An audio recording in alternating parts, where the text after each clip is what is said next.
اقرار و انکار.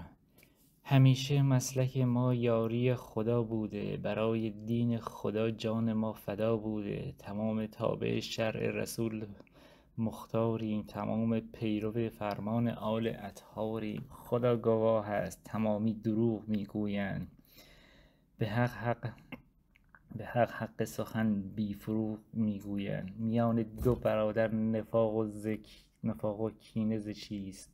حدیث بصره و بغداد در مدینه ز چیست؟ برای مذهب خود میکنیم جانبازی، شویم شهره آفاق در سحرافرازی. خدا گواه است تمامی دروغ میگویم، به حق سخن بی فروغ میگویم.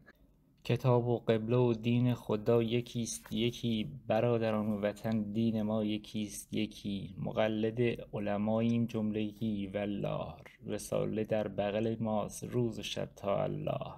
خدا گواه است تمامی دروغ میگویند، به حق سخن بی فروغ میگویند. شده از حساب معین به عرصه امکان، بود نفوس مسلمان 400 میلیون. تمام متحدیم و تمام یک رنگیم، مسلحیم همه حاضر از پی جنگیم. خدا گواه است تمامی دروغ میگویند، به حق سخن بی فروغ میگویند. نمی کنیم ز حق انحراف یک کلمه، تمام عاشق عدلیم و دشمن ظلمه.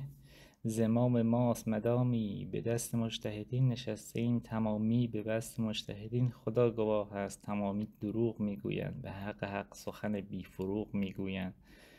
به روز جنگ ز شیران ژیان نمی ترسیم، ز توپ و بمب و از ایروپلان نمی ترسیم.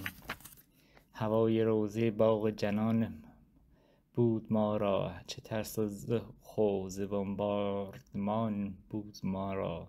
خدا گواه است تمامی دروغ میگویند، به حق سخن بی فروغ میگویند. تبارک الله از این مجلس بهارستان، که شد ز خون و در و دیوار او نگارستان. زنیم بر در مجلس لوای مشروطه، کنیم جان و تن فدای مشروطه. خدا گواه است تمامی دروغ میگویند، به حق سخن بی فروغ میگویند. به جای ماست سر سفره دوغ میگویند.